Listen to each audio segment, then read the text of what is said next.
Continuamos con la siguiente conferenciante, María Dolores Posac Jiménez, que nos va a hablar sobre retazos históricos de la villa de Mijas en el primer tercio del siglo XX. Mariló es profesora de geografía, bueno, ha sido, pues está jubilada, ha sido profesora de geografía e historia en educación secundaria y bachillerato, está especializada en la historia contemporánea de España del siglo XIX en temas relacionados con el liberalismo. Es miembro correspondiente del Instituto de Estudios Ceutíes, miembro de la Asociación Bernardo de Gálvez de Málaga y del Instituto de Estudios Melillenses. Ha intervenido con asiduidad en los congresos que organiza el Instituto de Estudios Campos Gibraltareños. Ha sido delegada provincial de Málaga y secretaria tesorera de la Asociación de Profesores de Geografía e Historia de Andalucía, Hespérides, de la que forma parte. Adelante, María Dolores.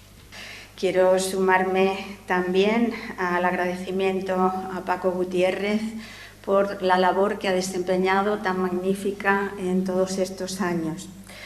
Y yo me siento muy feliz de estar aquí otra vez con ustedes participando de estas jornadas de historia, de patrimonio, de Mijas. Y vengo un poco a continuar la labor que inicié en las jornadas anteriores, en donde realicé un análisis muy minucioso de toda la prensa, tanto nacional como malagueña, en donde aparecían noticias relacionadas con Mijas en el siglo XIX, que lo van a poder leer ustedes en el libro que hoy se ha repartido y se ha publicado. Y hoy voy a hablarles del mismo trabajo, solamente que en el primer tercio del siglo XX. Evidentemente, la prensa, los periódicos del 19 al 20 han evolucionado. No mucho en cuanto al número de páginas, porque pasarán de 4 a 8 a 12, pero lo que sí vamos a encontrar ahora es multitud de imágenes. Por desgracia, a principios del siglo XX todavía el analfabetismo pues, es muy elevado, el porcentaje es muy elevado en la población.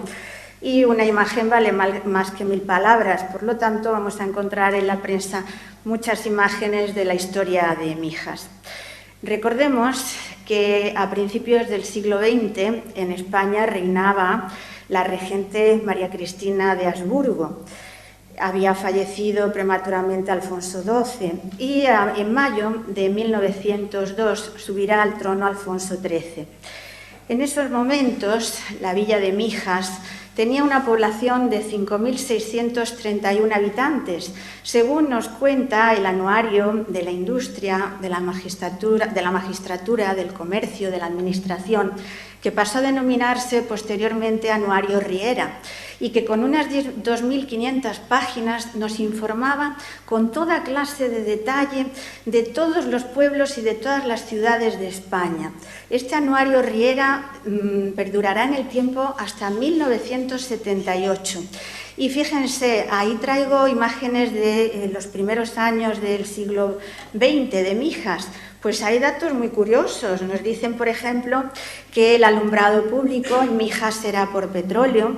Nos habla de la composición del ayuntamiento. Yo no voy a citar a los alcaldes porque cada año casi varían, pero podemos ver toda la composición que hay. Todo este entramado pues, requería una serie de corresponsales. En el caso concreto de Mijas, el corresponsal lo tenemos ahí como secretario del ayuntamiento, don Francisco de Paula Romero y Montero.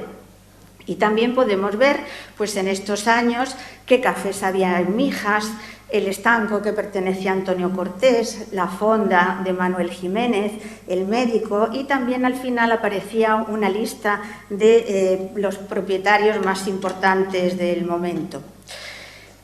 También traigo una publicación muy curiosa, la más heterodoxa de todo el siglo XIX y el siglo XX, que se titula Las Dominicales de Libre Pensamiento. Esta revista defendía el republicanismo, el liberalismo, el deísmo, el agnosticismo, el ateísmo, el feminismo, la escuela libre. Ni que decir tiene pues, que gran número de sus integrantes y de sus redactores pertenecían a la masonería. Pero lo curioso de esta revista es que nos habla que en este año en la ciudad de Roma se va a llevar a cabo un congreso de librepensadores y que van a acudir 4.000 representantes de toda España. Y entre estos 4.000 encontramos una agrupación de mijas titulada El Triunfo de Cútar. Recordemos que Cútar es una población de la Axarquía. Ahí vemos imágenes del puerto de Barcelona con gran número de público despidiendo a estos librepensadores que tenían como objetivo pues, situar a España en el nivel más elevado de los pueblos más adelantados a principios del siglo XX. Vemos también el vapor en el que van a partir hacia Roma y Emilio Ferrero será el representante de Málaga y también de Mijas. De todas maneras, para todos nosotros los principios de año, los principios de siglo son ilusionantes, ¿no? Pero hay que decir que estos primeros años del siglo XX van a ser un poco catastróficos. Fíjense, entre 1903 y 1904 tenemos una terrible epidemia de viruela y de sarampión. Y entre 1905 y 1906, durante estos 2 años, una gran alteración del orden público. ¿Por qué? Porque no va a llover casi nada. Fíjense que en mi charla vamos a ver episodios que se repiten a lo largo de la historia. Ahora estamos preocupados, ¿no? Si nos van a restringir el agua, nos van a pasar de 200 litros a 160 por persona. Bueno, pues pensemos que a principios de siglo esto era una catástrofe tremenda, que no lloviera. ¿Por qué? Porque se perdían los cultivos, porque se abandonaban las tierras, porque provocaba una hambruna tremenda. Durante estos 2 años los periódicos van a clamar, dicen no hay esperanza, no llueve, el cielo de nuevo está azul, de un color azul intenso, dentro de poco no tendremos agua ni para beber. Además, numerosos jornaleros de Mijas se van a manifestar frente al ayuntamiento, que recuerden que el ayuntamiento estaba donde actualmente está el museo. Van a pedir al alcalde que por favor haga obras públicas, haga algo para tener un jornal, para tener un sustento. Y en 1906, jornaleros de toda la provincia de Málaga, de unos 1000 jornaleros, nos dice la prensa, van a ir a Málaga a solicitar al gobernador que pida a Madrid un fondo de socorro y que pida que se hagan infraestructuras y obras públicas, porque no llueve. De todas maneras, el 27 de septiembre de 1907 nos decía el telegrama del RIF que comienzan las ansiadas lluvias, pero lluvias, por desgracia, que van a traer episodios muy conocidos también en la provincia de Málaga, como será el desbordamiento del río Guadalmedina. Ahora vamos a poder ver una imagen terrible de cómo queda Málaga, la actual calle Carretería, que era la calle Torrijos, después de estas terribles lluvias. Para Mijas, por fortuna, solamente va a causar daños materiales, pero para Málaga va a haber muertos, numerosos muertos en la Trinidad, en el Perchel, ríos de lluvia, de agua, caían por calle Larios, por calle Nueva, por calle Martínez. Va a ser terrible. Y el 9, pasamos ya los años rápidamente porque hay muchísimas noticias, pero tengo muy poco tiempo. Y de nuevo la prensa, la correspondencia de España nos habla que el 9 de julio de 1909 un capataz y 13 trabajadores españoles fueron tiroteados cuando iniciaban una serie de construcciones cerca de Melilla, resultando muertos 4 de ellos. Este hecho va a ser la causa de las guerras de Marruecos, que van a durar durante todo este tercio del primer siglo XX. El gobierno del conservador Antonio Maura va a decretar la movilización general, incluida la de los reservistas, y esto va a dar lugar, como sabemos, a la Semana Trágica de Barcelona. La guerra de Marruecos va a tener distintas etapas, pero la prensa empieza a recabar, aunque hay censura en la prensa en un primer momento, noticias. Tenemos noticias, por desgracia, a finales de año, de una serie de mijeños que van a llegar heridos en los buques Menorquín y Mahón. Ahí tenemos una foto del puerto de Málaga el público ansioso por conocer datos de sus familiares más allegados, de sus seres queridos. Tenemos que destacar que Salvador Moreno González llegará quejado de gripe torácica, Salvador Ruedaquero con paludismo, Miguel Doni Laviesa, herido de bala en la pierna izquierda, Miguel Ortiz Segura, por desgracia, con 23 años, muerto. También en 1912, Mijas va a monopolizar las páginas de los diarios con unas noticias un poco turbulentas. No sabemos qué pasa: motín en el Ayuntamiento de Mijas, asalto al Ayuntamiento de Mijas. ¿Qué ocurre? Pues nos dice la noticia que en el pueblo de Mijas el alcalde se había negado a facilitar recursos a los mozos que debían incorporarse a la zona de ronda. Y esto provocó una enorme agitación, hasta tal punto que unas 2000 personas, hombres y mujeres, se van a congregar frente al Ayuntamiento de Mijas. Tienen que acudir fuerzas de la Guardia Civil, tanto de Mijas como Fuengirola, para restablecer el orden. Y esto no se va a dar por terminado hasta que el alcalde se comprometa a facilitar recursos a dichos mozos. También tenemos una foto del vapor Canalejas, en el que van a llegar desde Larache a Cádiz en 1913 heridos mijeños. Tenemos a José Moreno Quero con 2 orificios de entrada y salida. En la pierna derecha, Salvador Moreno Blanco y Pedro Ruiz Valdés, enfermos de paludismo. El año de 1917 pasa a la historia como un año de crisis. Crisis en todos los sentidos: crisis política, crisis económica, crisis social. Una serie de huelgas, de hambre generalizada. Recordemos que estamos en plena guerra mundial, la Primera Guerra Mundial, y esto va a provocar que se paralicen las exportaciones en Málaga de pasas, de vino, de aceite, y que se encarezcan los productos elementales. Casi nos ha pasado lo mismo, ¿no?, con la guerra de Ucrania a nosotros. Esto provoca, lógicamente, una serie de huelgas entre toda la población y un malestar generalizado. En Mijas, por si esto era poco, pues en el año de 1917 se van a producir en el mes de abril unas lluvias tremendas unidas a un temblor de tierra que va a provocar que salga una inmensa grieta en la Sierra de Mijas y que muchas casas desaparezcan. Fíjense, ahí tenemos muchísimas imágenes. En la imagen de abajo se ve muy mal, pero vemos la calle larga, en donde solo ha quedado una pared de las casas.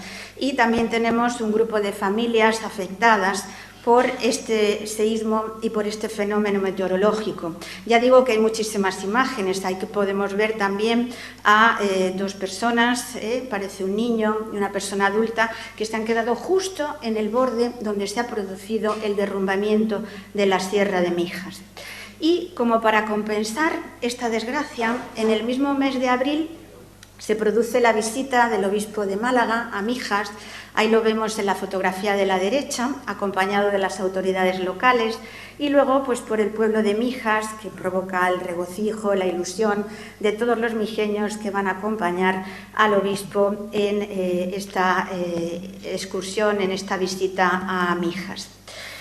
En 1918, de nuevo, en Málaga se va a producir durante una semana, del 9 de enero al 15 de enero, la primera manifestación de mujeres, solamente de mujeres, protestando precisamente por la carestía, por la elevación de precios de pescado, de patatas. Van a ser una semana terrible, en unos primeros momentos pacífica, pero las autoridades temen que de un día a otro va a estallar algo, va a ocurrir algo. Efectivamente, tenemos que destacar que el día 15 se va, como a las 3 de la tarde, un grupo de mujeres bajan por Cortina de Muelle, se van a dirigir por el parque hacia el muelle de Málaga, quieren requisar de allí los productos, y en esos momentos a esta manifestación de mujeres se les van a unir un grupo de obreros metalúrgicos. No se sabe muy bien cómo, esto nos lo narra Narciso Díaz de Escobar, que es el cronista de Málaga, abogado muy conocido, político, y no se sabe muy bien cómo, pero empieza un enfrentamiento entre la Guardia Civil a caballo y los manifestantes, hombres y mujeres. Cuando termina la refriega, en el suelo de la Alameda de Málaga aparecen unas cuantas mujeres y un hombre.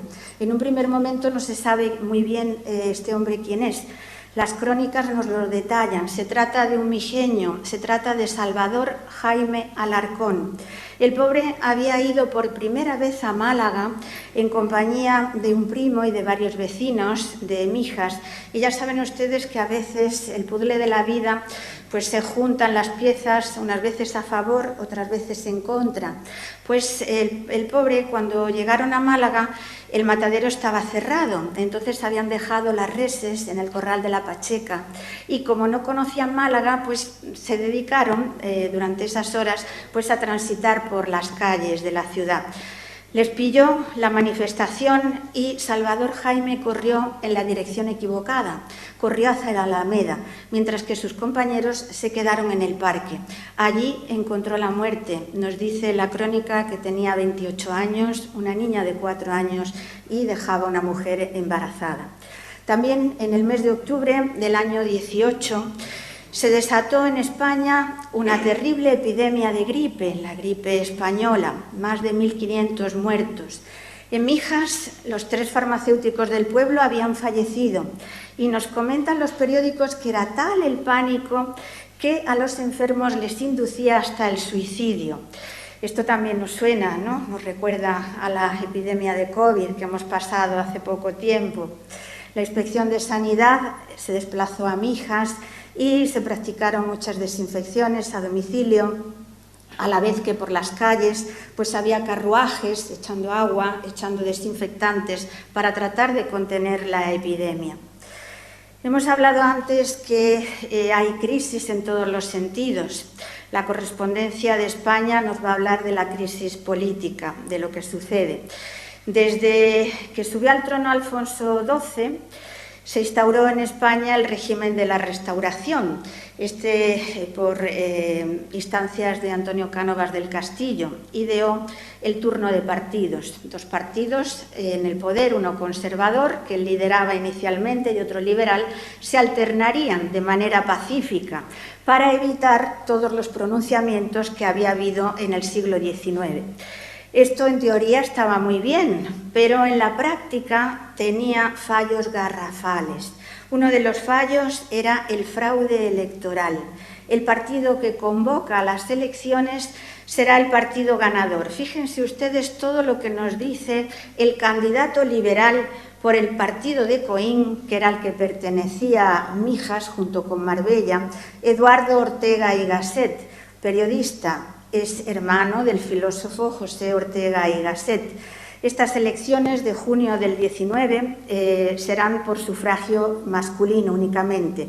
Nos cuenta que el gobernador de Málaga detiene al alcalde de Mijas, amenazándole con triturarle si no triunfa el candidato oficial, que es el conservador. También se detiene al notario de Marbella y a 2 apoderados del señor Ortega y Gasset. Uno de ellos es su cuñado, el señor Chinchilla. Se detiene al maestro, al alguacil, al fiscal municipal. A la vez, el gobernador convoca a todos los hombres de Mijas al cuartel de la Guardia Civil, amenazándoles con que si votan al candidato liberal los meterá en la cárcel. Mientras sucede todo esto, numerosos escopeteros, denominados del Somatén Cívico, recorrían la villa de Mijas impidiendo que se votara al candidato liberal. Por supuesto, pues los resultados son a favor del candidato conservador, Jaime Parladré Heredia, que obtiene 4.989 votos, frente a Eduardo Ortega y Gasset, que obtiene 2.511. Sí, bueno, pero 2.511 hombres que, a pesar de todo esto, han tenido la valentía de votar al candidato liberal. Viva por ellos, o sea que muy valientes todos. Después, en 1921, de nuevo un suceso terrible. Seguimos con la guerra de Marruecos, el desastre de Anual, el desastre de Monte Arruit. Este desastre podemos equipararlo, fíjense ustedes si causó conmoción entre la ciudadanía, entre el gobierno, que casi se puede equiparar con el desastre que vivimos del 11S, con los atentados de las Torres Gemelas. Curiosamente, 2 soldados mijeños van a escapar con vida de Monte Arruit. Monte Arruit está a 30 kilómetros de Melilla y ellos durante la noche vienen heridos. Además, Salvador Leiva Cuevas va herido, Francisco Moreno porta un herido a hombros. Van a llegar a las primeras luces del día a la zona, no sé si conocen Melilla, a la zona del hipódromo, ya en la frontera con Nador. Ahí tenemos la foto de Francisco Moreno Ruiz, que pertenecía a la primera compañía, al segundo batallón del regimiento de San Fernando, y uno de los pocos, hubo 1.500 muertos en este desastre de Monte Arruit, uno de los pocos que logra escapar con vida. En 1922, y por iniciativa de Narciso Díaz de Escobar, en Mijas se va a crear una colonia escolar. Durante los meses de verano, familias mijeñas van a acoger a niños y niñas en situación desfavorecida. Mijas tenía fama porque su clima era fabuloso, sobre todo para las enfermedades de pulmón, la tuberculosis, que era muy frecuente en esta época. Y ahí vemos a Narciso Díaz de Escobar en la fotografía de la derecha, vestido de blanco. Por iniciativa de él, durante muchos años, pues estos niños van a poder respirar un aire magnífico, van a poder comer y con ello conseguirán pasar los rigores del invierno. Perdón, que me he equivocado de diapositiva. En 1923 hasta 1930 tendrá lugar el golpe de Estado de Primo de Rivera. Curiosamente, mientras que unos periódicos nos hablan de todos los pormenores del pronunciamiento de este golpe de Estado, otros nos hablan de que en Mijas, como ya sabemos, el golpe tiene lugar el 13 de septiembre. ¿Qué ocurre en Mijas en esas fechas? Pues que tenemos las ferias, ¿no? Pues a la vez que nos hablan del golpe de Estado, también podemos ver una serie de fotografías como esta que yo traigo, en donde una serie de señoras y señoritas están cantándole una novena a la Virgen de la Peña. Durante la dictadura de Primo de Rivera, él va a conseguir uno de sus objetivos, y es acabar con la guerra de Marruecos. Con el desembarco de Alhucemas se pondrá fin. Ahí tenemos un grabado en donde podemos ver a Primo de Rivera en el centro. Y también tenemos una serie de informaciones sobre Mijas en la prensa, muy curiosa, que yo he consultado las actas capitulares, pero no he obtenido datos. Nos dicen los periódicos que con motivo de la celebración del Día de la Raza, el Día de la Raza es el 12 de octubre. A instancias de Cánovas del Castillo se instaura este día. Luego Ramiro de Maeztu le cambiará el nombre por el Día de la Hispanidad. Pues nos dice que se había celebrado en el Ayuntamiento de Mijas un acto para descubrir una lápida con los nombres de los soldados muertos en África. Yo no he logrado obtener información. Si alguno de ustedes sabe dónde ha ido a parar esta lápida, pues me encantaría que al final me lo hicieran saber, porque es muy curioso. También en estos años de dictadura de Primo de Rivera son los felices años 20, coinciden con una etapa coyuntural económica bastante buena. Va a haber numerosas obras de infraestructuras, de carreteras y también un auge para la cultura. Y Mijas, de nuevo, en primera página. ¿Por qué? Porque en Mijas se crea una revista, la revista Regeneración. Es muy curiosa, saldrá todos los días 8 de cada mes, desde 1925 a 1930. Yo sí he tenido la suerte de verla porque está en el archivo municipal. y su director fue el párroco Cristóbal Berral Cuevas. Era una revista que se repartía de manera gratuita y nos dice que el precio de suscripción son las limosnas que quieran dar pues a aquellas personas que estén interesadas por la cultura de Mijas. Tiene solo 4 páginas, pero en el centro aparece la publicidad. Ahí podemos ver pues Casaquero, vemos también José Villalobos Pellisó, José García Martín, Juan Peinado Gutiérrez, y asimismo recoge todos los movimientos de población en estos años, los nacimientos, María Alarcón Moreno, Isabel González, Francisca Gómez, los matrimonios, Francisco Moreno Cortés con Ana Morales, las defunciones. Es muy curiosa esta revista. Y también tenemos una serie de fotografías. Por ejemplo, ahí vemos la entrega de una bandera a la Guardia Civil. La madrina es la hija del juez, la señorita Tomasa Loza, que aparece acompañada también de unas jóvenes que forman su corte. Terminada la dictadura de Primo de Rivera, los años de 1930 y 31, pues van a ser años de muchos incidentes en Mijas hasta la instauración de la Segunda República.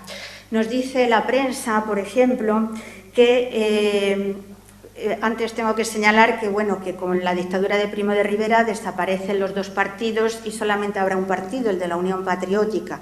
Ahora ya casi en estos años pues no queda ningún partido importante. Pero nos dice la prensa que en el pueblo de Mijas se va a producir un enfrentamiento entre el farmacéutico de esos momentos, que era Manuel Briasco, del Partido Republicano Radical, que se encuentra con Felipe Torres Boeta, que era de la Unión Patriótica, y con su mujer, y entre ellos había una serie de rencillas. Parece ser que la mujer le propinó unas bofetadas, mientras que el marido le dio unos bastonazos, y esto provocó una indignación generalizada en el pueblo. Se manifestaron en el centro partidarios de uno y otro bando, y tuvo que intervenir la Guardia Civil para disolverlos. El mismo matrimonio pues también va a protagonizar otro hecho en la calle San Sebastián, en donde vive, junto con sus vecinos Pedro Gutiérrez y sus hijas María y Teresa. En 1932, el diario El Día publicaba un anónimo que había recibido el juez Blas Loza García, en el que se le combinaba a pagar 200 pesetas y, si no lo llevaba a cabo, se le quemaría la casa, se le incendiaría su casa. Y también tenemos que destacar en el Heraldo de Madrid el primer caso de desahucio. Parece ser que el cura ecónomo de Mijas le había cedido una casa de la iglesia a una familia en situación muy precaria, con la condición de que se la mantuviera limpia. Y por lo visto, pues esto no lo habían llevado a cabo. Entonces él inicia el trámite de desahucio con la condición de que abandonen la casa o le paguen 15 pesetas mensuales. Interviene ahí un vecino de Mijas, Felipe Blanco Quero, que solicita que esta familia tan pobre pues no sea desahuciada. Y para terminar, pues traigo 2 noticias curiosas. Una que recoge La Hormiga de Oro. Es una crónica de Narciso Díaz Escobar que lleva por título El testamento de don Marcos. Parece ser que don Marcos Pérez de Sanabria era natural de La Rioja, había hecho fortuna en América, en Puerto Rico, y había decidido pasar los últimos años de su vida en una localidad de España. Después de mucho buscar, encontró la mejor. ¿Cuál era la mejor?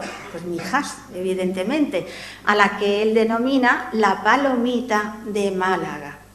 Vino aquí, solterón y ricachón, y el pobre pues no esperaba que cuando tuvieron noticia de su llegada, sus parientes decidieran venir a verlo.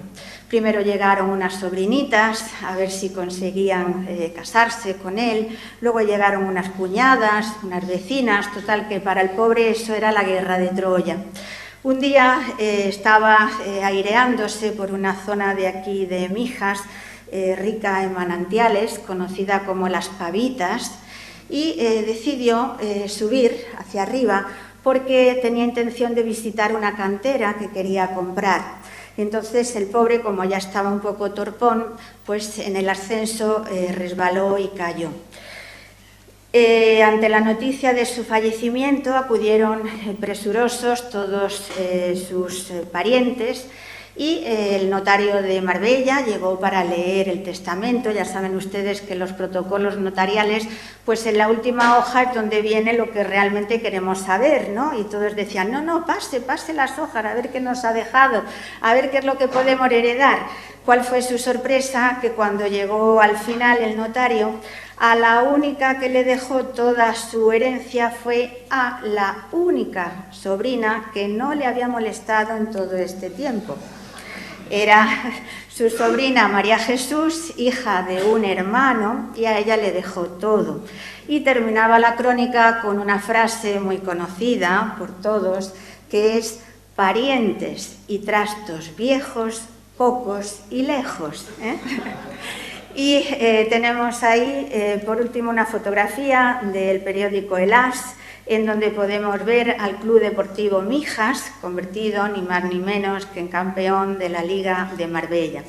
Con estas fotografías, y si alguno de ustedes ha reconocido a algún amigo, algún pariente en las crónicas, en todo lo que yo he dicho, espero que todos se sientan muy orgullosos de formar parte de la historia de Mijas. Muchísimas gracias.